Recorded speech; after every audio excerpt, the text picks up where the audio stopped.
United Heavy, runway 26, clear for takeoff. Clear for takeoff, runway 26, heavy bridge, United Heavy.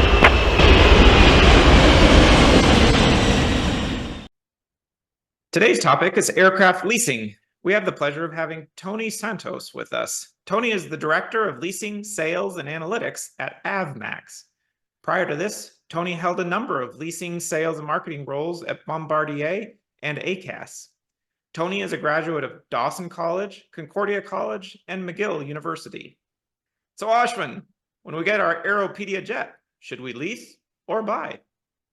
Oh, Peter, I don't think we can afford either, but let's definitely look into those options.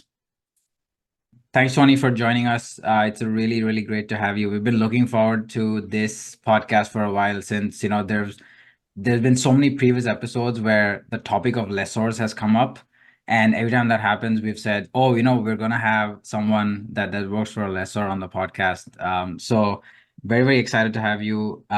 Just for the listeners, could you give everybody sort of an overview of your background, your expertise, etc.? Yeah, so I've been in this aerospace segment of the world probably for the last my goodness, it's going back on almost 34 years. It's crazy. I started in 1990. I wasn't exactly sure what I wanted to do with my life, and through some connections, I found a job at Bombardier. And when I walked into the assembly line, seeing the 601s and the startup of the assembly line for the CRJ 100, I was hooked from that moment forward. It was as simple as that, right? I continued there for 2 years, and after 2 years, I kind of lined myself up in terms of what I needed to do from an education standpoint. So I quit there. I went into technical college. During technical college, I worked for Rolls-Royce.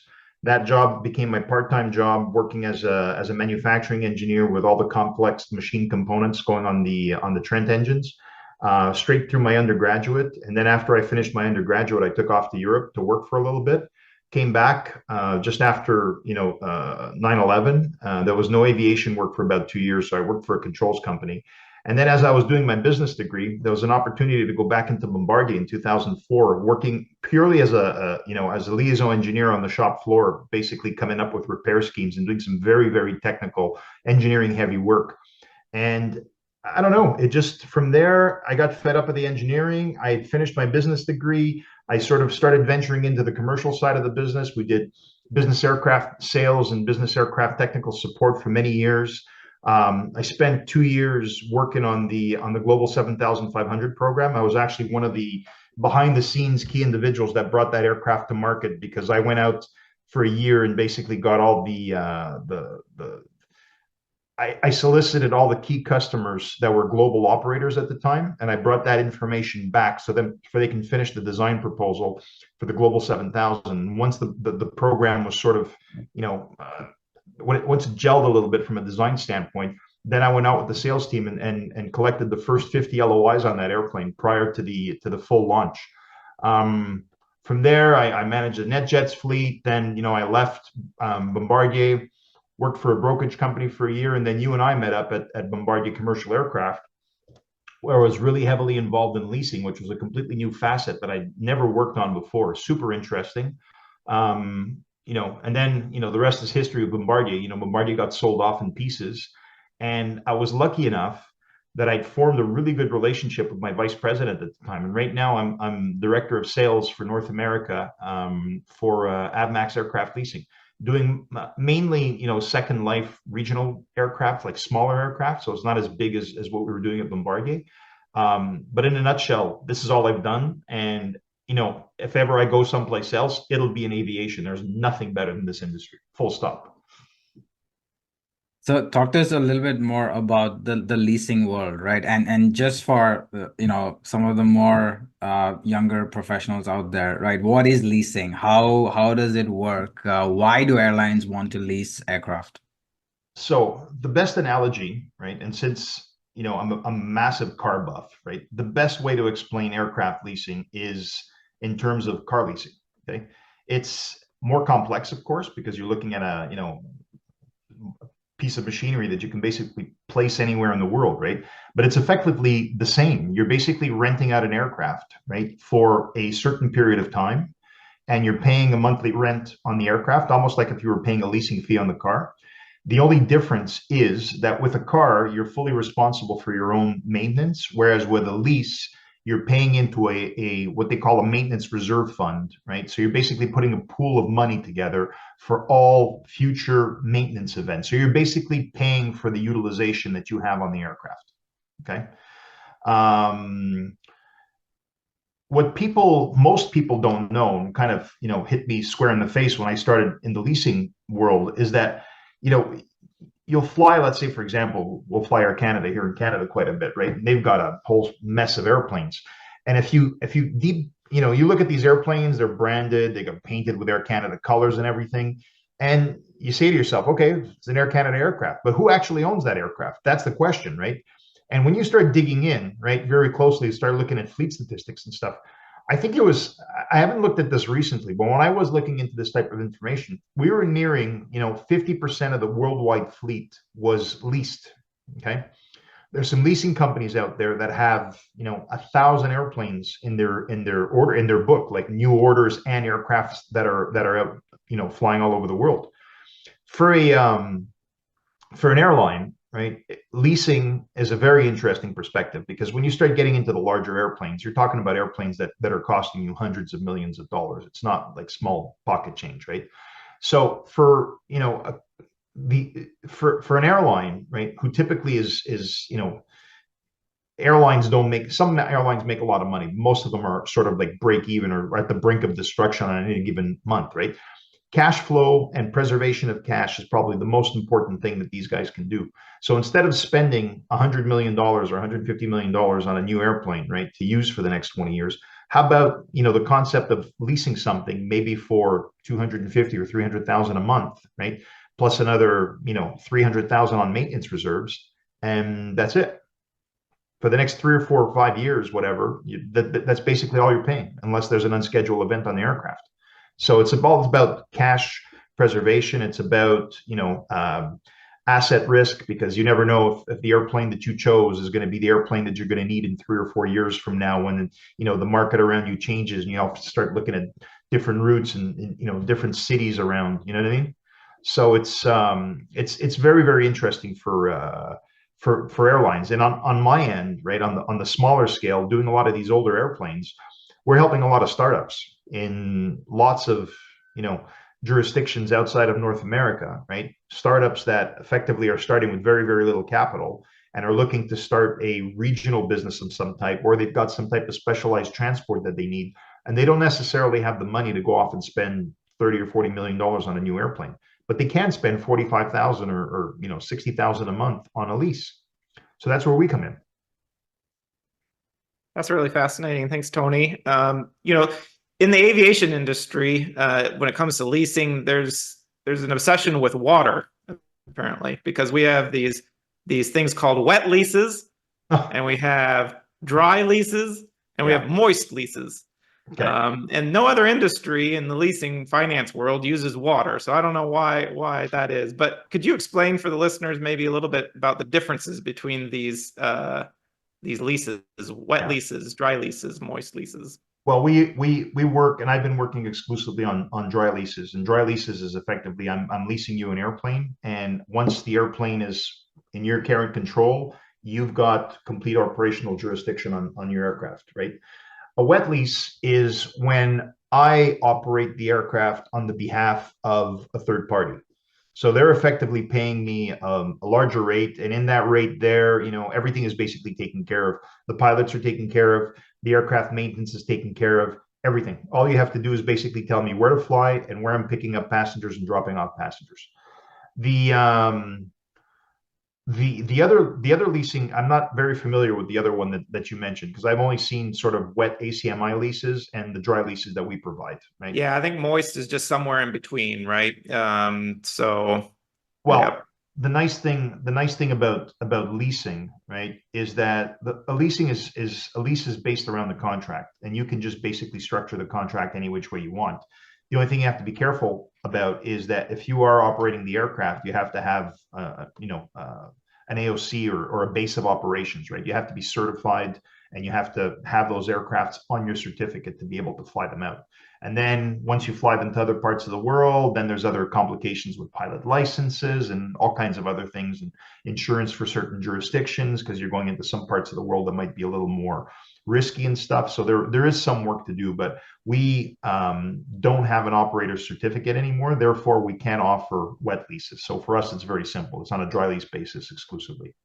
Okay. No, that makes sense. So the other thing too is in some instances, the engines may be leased separately from the aircraft itself. Could you explain a little bit about, is that in all instances or just in some, and how that works?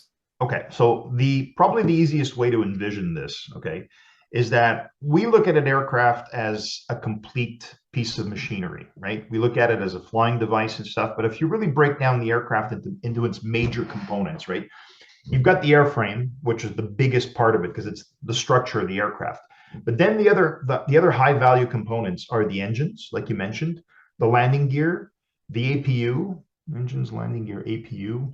And then you might have other components that, from time to time might fail and you might need to lease something. But engines are one of those items that are, very, very currently leased on the market. And people are making like big dollar on the engines because let's say, for example, you go out on the market, let's say, perfect example, the CRJ 200 right now, right?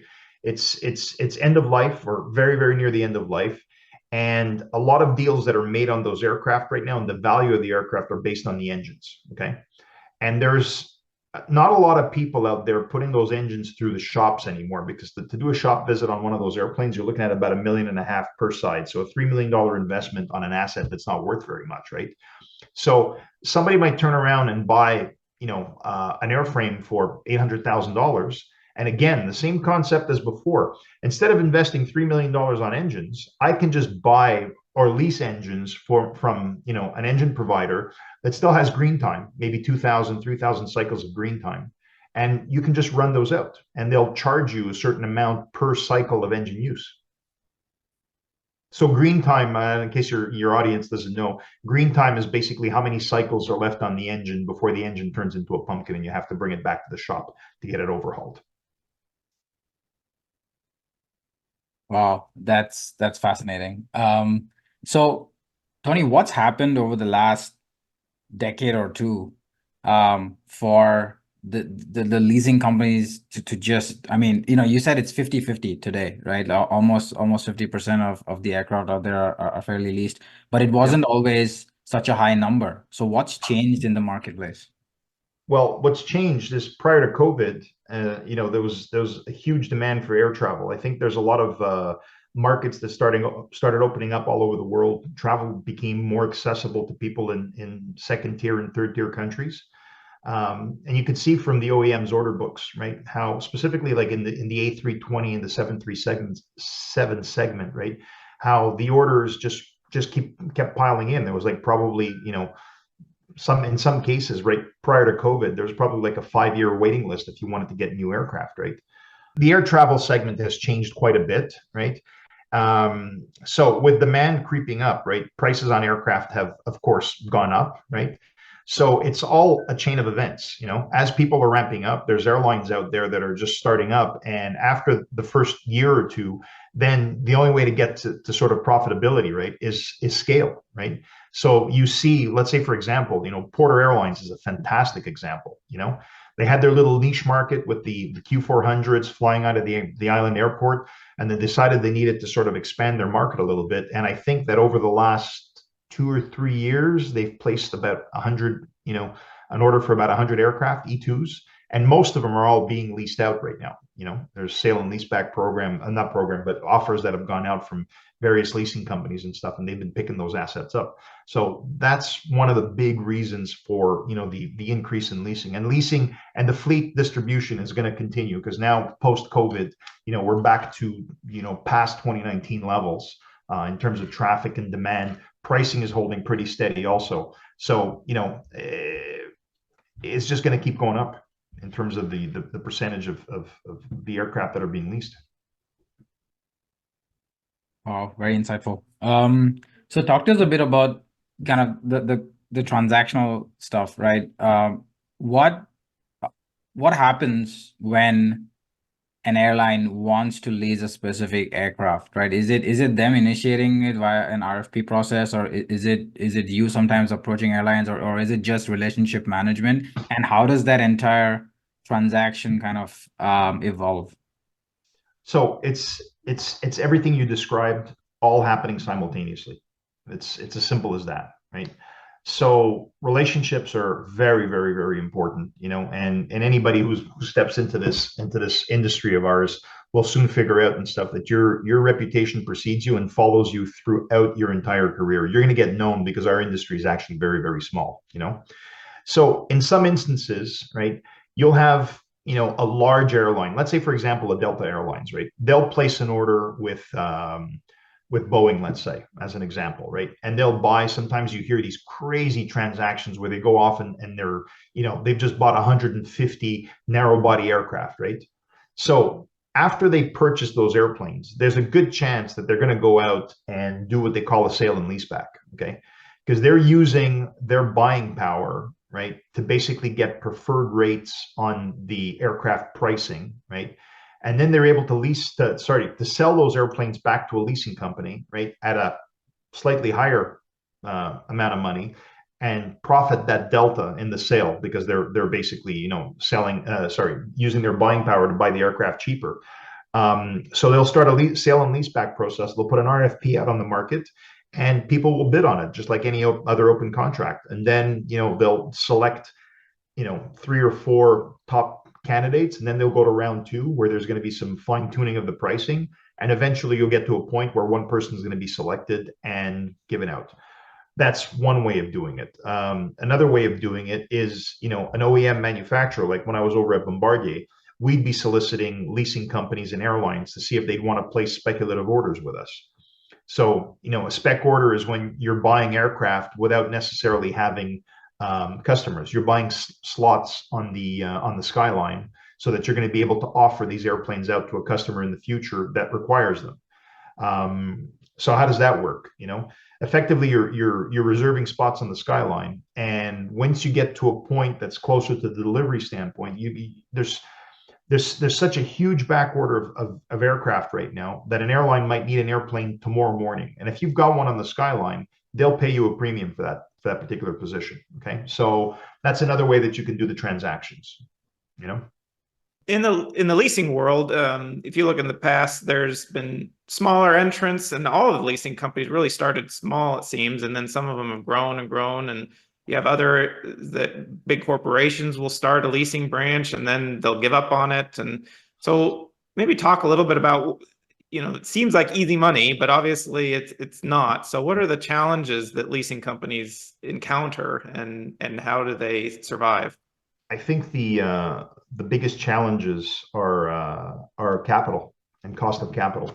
That's probably the biggest, because if you want to start up a leasing company, it's very, very difficult to be a leasing company with 1 or 2 airplanes under your belt, right? You need scale, right? You need to ramp up, and you need to ramp up, rather quickly to a certain extent, and what makes or breaks a leasing company, right, is first of all their reputation, who they are, because there's some key players in the market depending on what type of aircraft class you're looking at. Okay, so if you want a wide body aircraft, there's ALC, BOC. There's a couple of companies that come right to mind that those are kind of the guys for the big airplanes.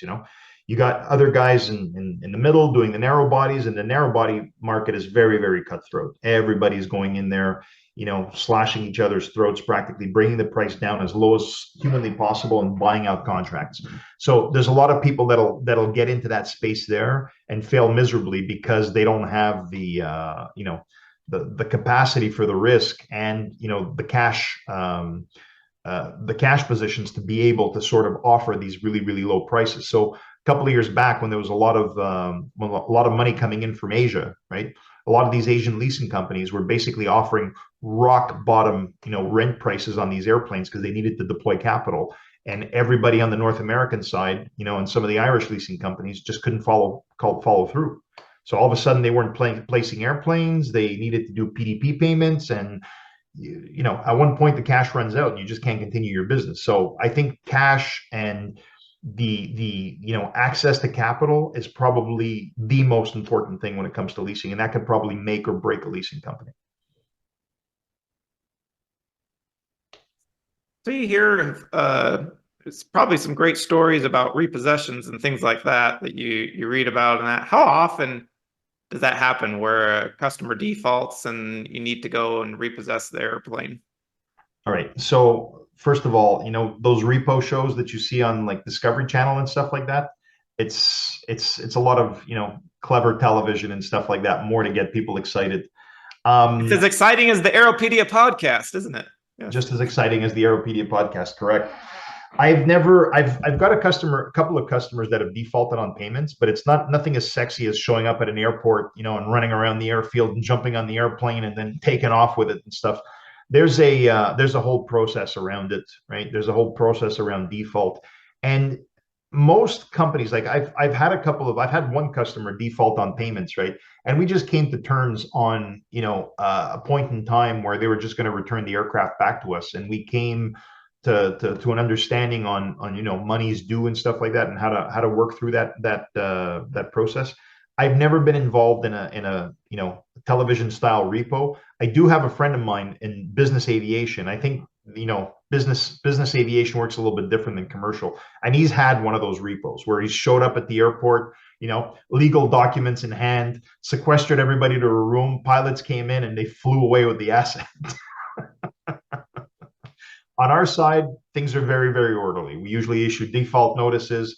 If they don't pay, then we'll get the lawyers involved, and we'll issue some grounding undertakings to make sure that they can't fly the aircraft anymore. And then once we've gone and we're ready to issue grounding undertakings, then we need to have the team around us ready to go to show up at the airport and make sure that we take control of the asset, right? The important thing with an aircraft sitting on the ground is, of course, the high value parts, engines, and everything else that they can take easily away from the airplane. And most importantly, the records, okay? All the records, the paper records, all the paper trail, all the maintenance history, all that there, right, needs to be you need to grab that immediately and put it in the aircraft and make sure nobody gets to it. Because without those boxes, without all that traceability, your airplane is worthless. You can't sell it. You can't do anything with it. Tony, one of the things here is that, it's a very niche space, commercial aviation, right? We don't really see this stuff happening on the leasing front with business aviation or general aviation. Is that just purely cash and cost of capital? I think personally, there's an untapped opportunity to get into leasing in the general aviation space. And my company, the company that I work for, has some business aircraft, general aviation aircraft in our portfolio, right? And all of those aircraft are leased out right now. They're leased out with charter operators. And honestly, I spent, better part of 12 years in business aircraft. And I think that that's a completely untapped market, right? A lot of owner operators get into, purchasing an aircraft for the first time. Maybe they've had a jet card or something before where they've had access to business aviation. But then when they step into full ownership, right, then they understand the brunt of how much, capital is required to run, an aircraft, So I think they can probably benefit the same way as airlines would from, a leasing structure, which would cost them a lot less. And at the end of 3 or 5 years, if they're not enjoying the general aviation experience, they could just basically return the asset back and wash their hands clean of it, right? I know of a couple of companies that started off sort of with a leasing model, and then they sort of transitioned back into the traditional like brokerage type sales, and they've got some airplanes on charter that they sort of manage on behalf of a customer and come up with charter hours for them and stuff and generate a little bit of revenue. But I have not seen a lot of leasing activity on the business jet side. Okay.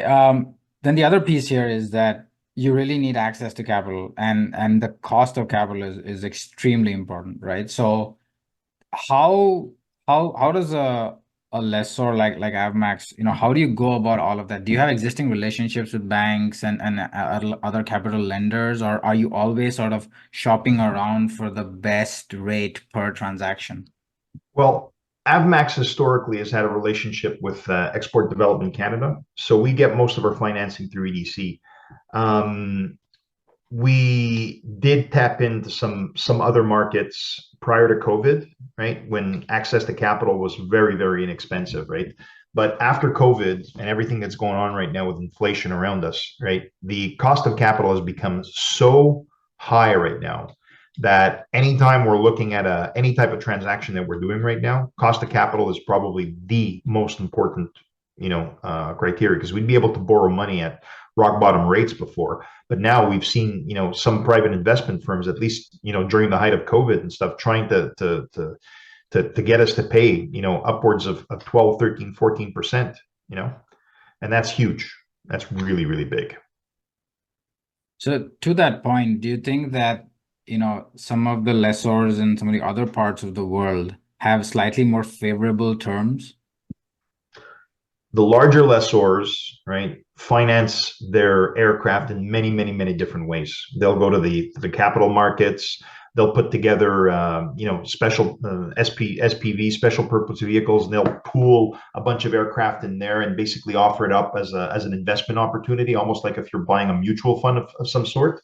So they've got a lot of different avenues, right, to be able to source capital from the market. Okay. Whereas a smaller leasing company like us don't have those facilities. We basically have to go, to banks, credit agencies. In some cases, we might go looking for private, equity capital from private lenders and such. That doesn't happen very often. So we're kind of limited in terms of how much we can do, just because of the fact we don't have that scale, that size. It's all about scale, and it's all about access to cheap money. Yeah, exactly. Right. Okay.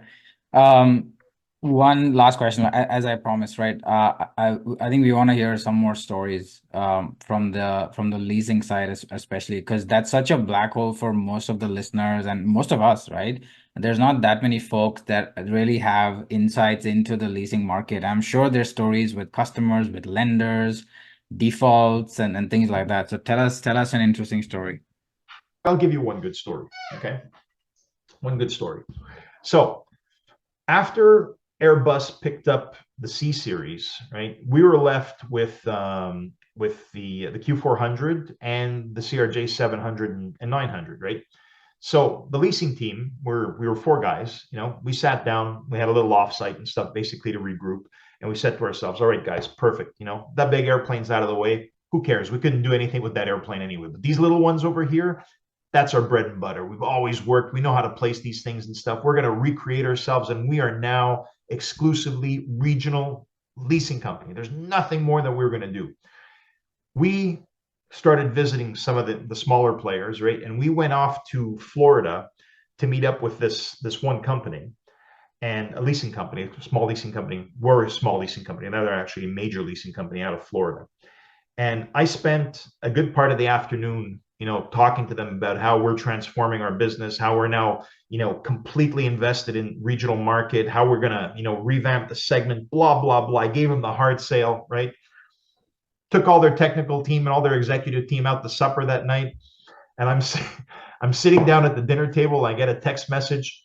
All hands meeting in 10 minutes. Okay. I slowly stepped out over to the side to listen to the all hands meeting, where my senior vice president announced to us that we were basically shutting down the regional division. So we didn't tell anything to the customer that night because we were, had egg on our face, but we walked out of that meeting, out of that supper that night, so completely destroyed that we just sat down at our hotel and we had, we just sat around drinking the rest of the night. That was it. We're like, what are we going to do now? There's nothing else to do. And that was sort of the end of Bombardier Commercial Aircraft. Transformation indeed. Oh, that was a hard one. Let me tell you, man. When I got that call from Colin, our SVP, I was like, oh my God, we just spent 2 hours with these guys telling them, what we were planning to do and how we were changing the industry. And all of a sudden the industry changed us. Okay, so this next section, Tony, we'll ask you a couple of rapid fire questions just to get to know you a little better and to kind of focus our attention on some of the younger professionals and what they need to do to become the next Tony Santos, right? So Tell the them not to first, be Tony Santos. Whatever you do, Ashwin, tell them to be someone else. I can give you other references and names, just not me. fair enough. Okay. So what's one hard skill and one soft skill that you think is required to succeed in your role? Okay, so hard skill, right, is you need to have a good, strong technical base. Okay, the product that we're selling and an aircraft as a whole, right, to the layman is a very, very simple thing. You basically get into it and it brings you from point A to point B, right? But everything around the airplane that gets you from point A to point B, the systems, the engines, the avionics, why certain airplanes can't get you from point A to point B. They can get you from point A to this point over here, and then you have to refuel and go someplace else. You got to be able to communicate very, very complex, notions in a way that someone can understand them. Understand? So you need to have a very, very good technical base.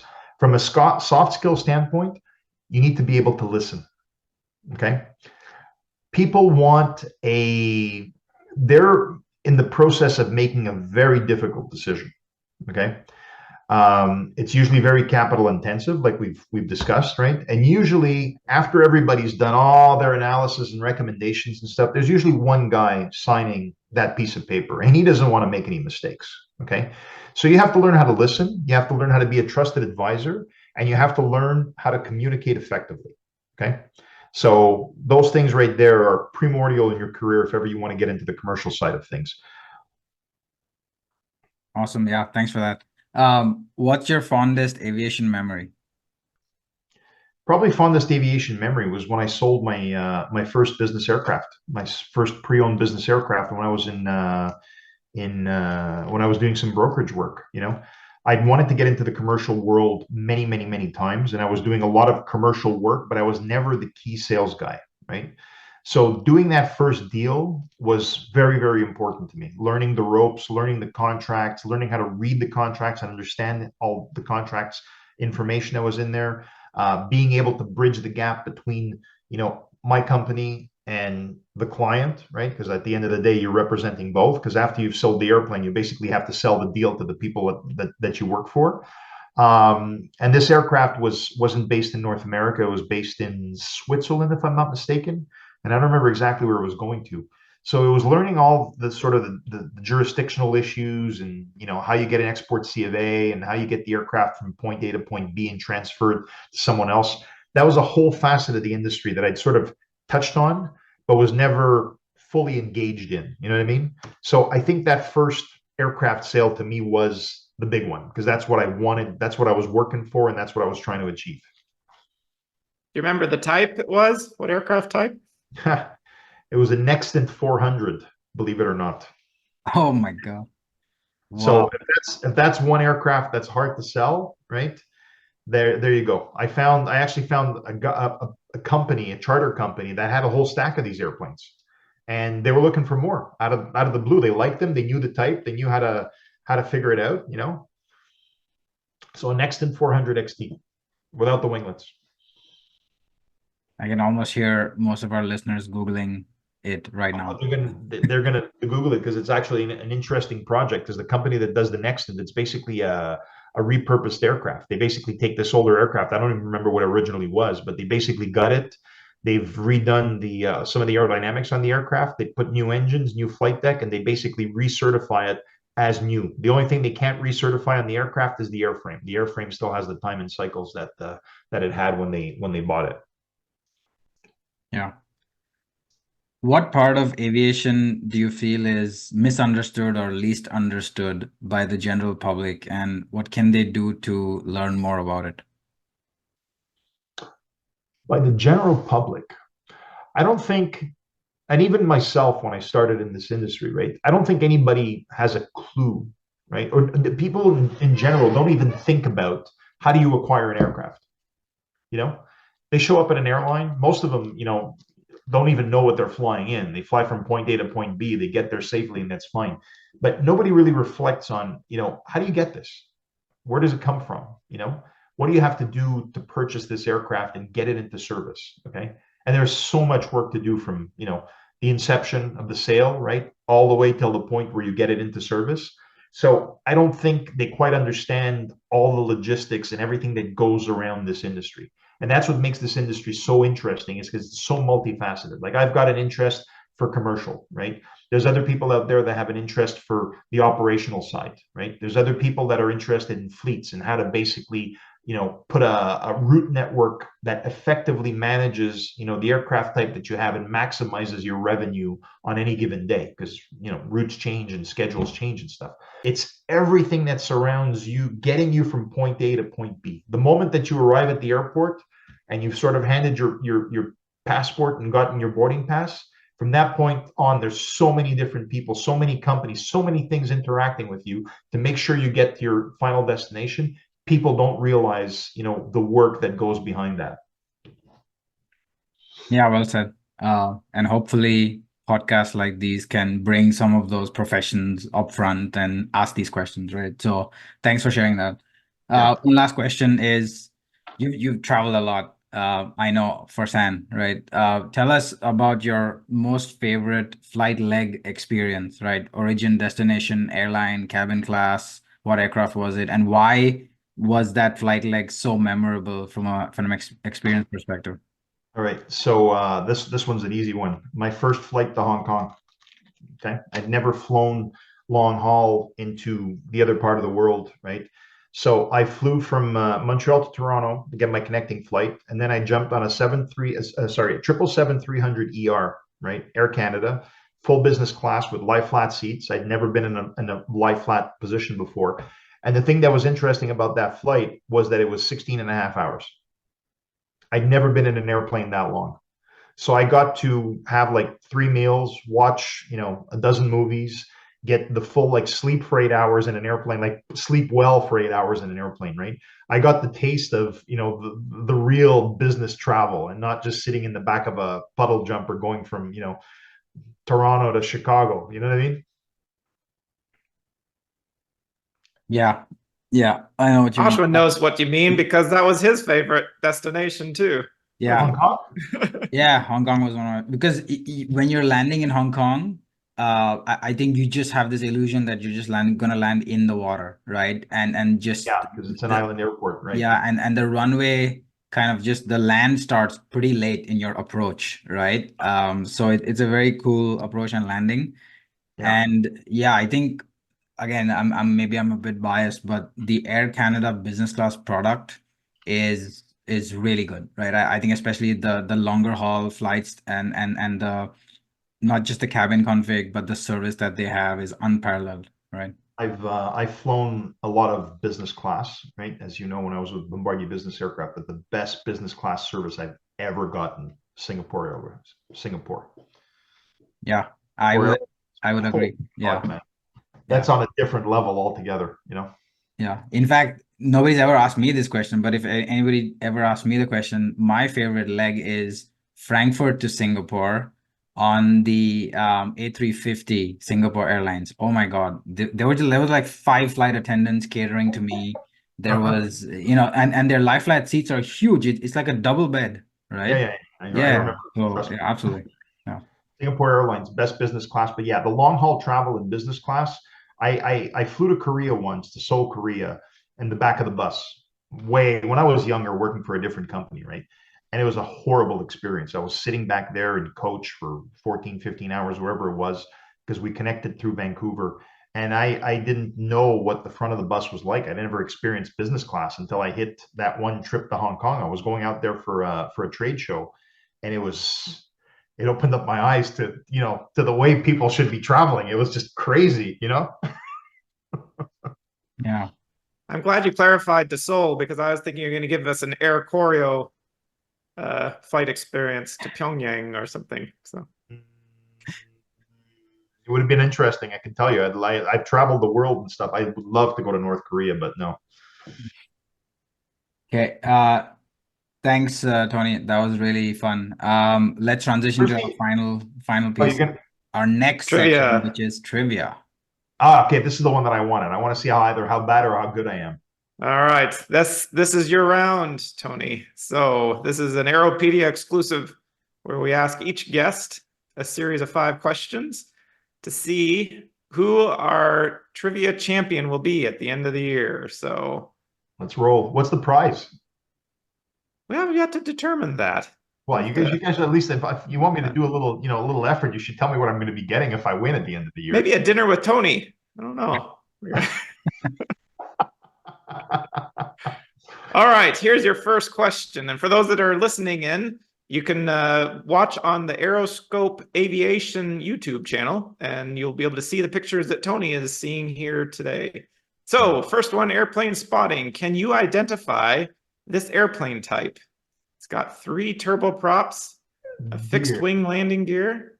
God, man, I have never seen this before in my life. And you know what? Our company deals with a lot of old airplanes. I'm surprised we don't have one of these in our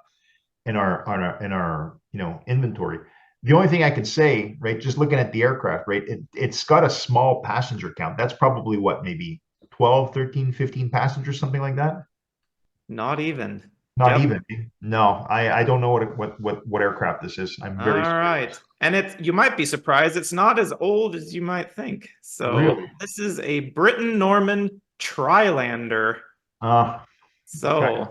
There's the Britten-Norman Islander, which is more popular, and actually there's some discussion about launching production of it again in the UK.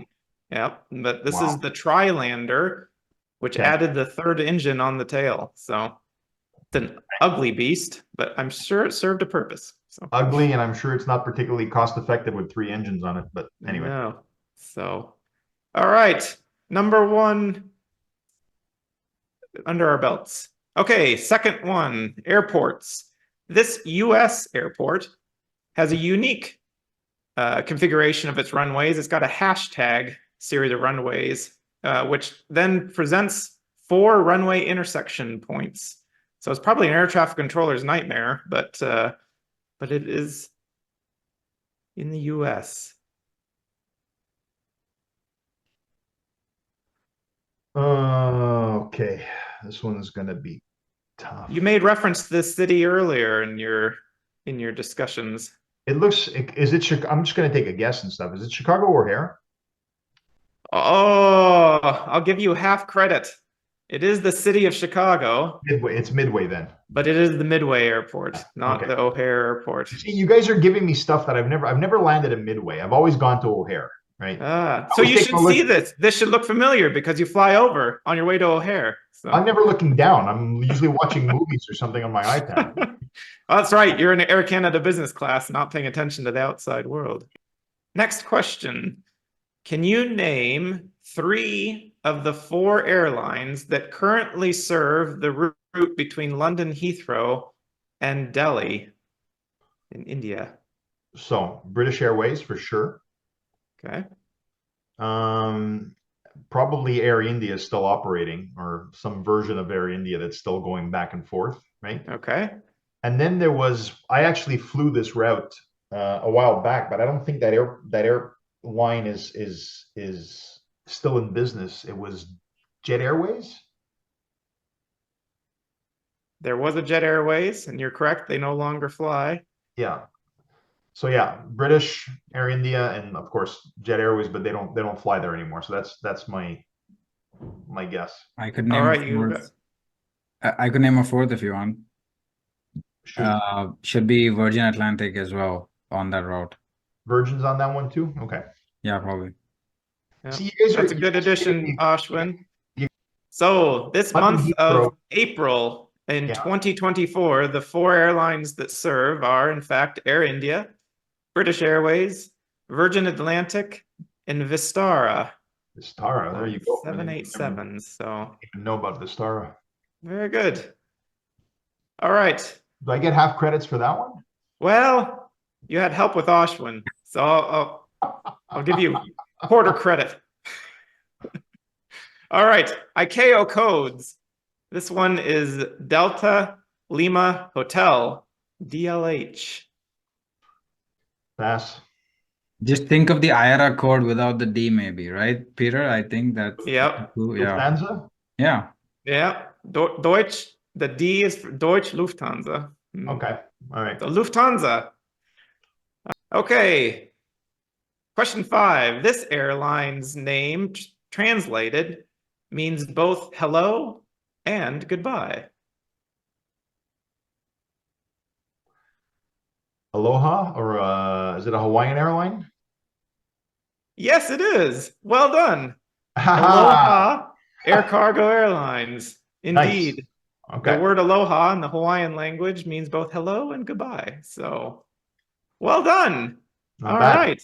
I Not think bad. you've got two and some change on your trivia round. Hey, listen, I'm just happy that I scored some points, because I was really worried that, as an aviation, professional, that I was going to get like a big goose egg on this section. So I'm quite happy that I actually got something on the board. Well done. That's awesome. Cool. Well, Tony, thanks a lot for joining us. I hope that was as fun for you as it was insightful for us and the listeners. It's such a cool world, the leasing world. And like I said, I think we definitely want to have you back at some point to talk about business jets. Yeah, it would be my pleasure. Listen, I don't think there's enough sort of people, or people such as yourselves, like really pushing our industry forward, right? I don't think people quite understand. They get into our industry quite by mistake. Like, engineers will step into this just because, let's say, for example, there's a major manufacturer in whatever city you live in, right? But to say that you really take an interest in an aviation career, like a commercial side or something to that effect, you get into this by mistake. So if there's any way to sort of bring more people into the fold, this is fantastic. I think it's great work that you guys are doing. Thanks so much, Tony, and thanks for your time again. It was a Yeah, real pleasure. very happy I could participate, guys. And if I can join you again in the future for another one of these podcasts, just please reach out at any time. Absolutely. Thanks. Thanks for joining us this week. Send us any feedback, trivia ideas, or future topics you may have to our email at aeropedia.podcast@gmail.com. See you on the next leg of our journey. Bye for now.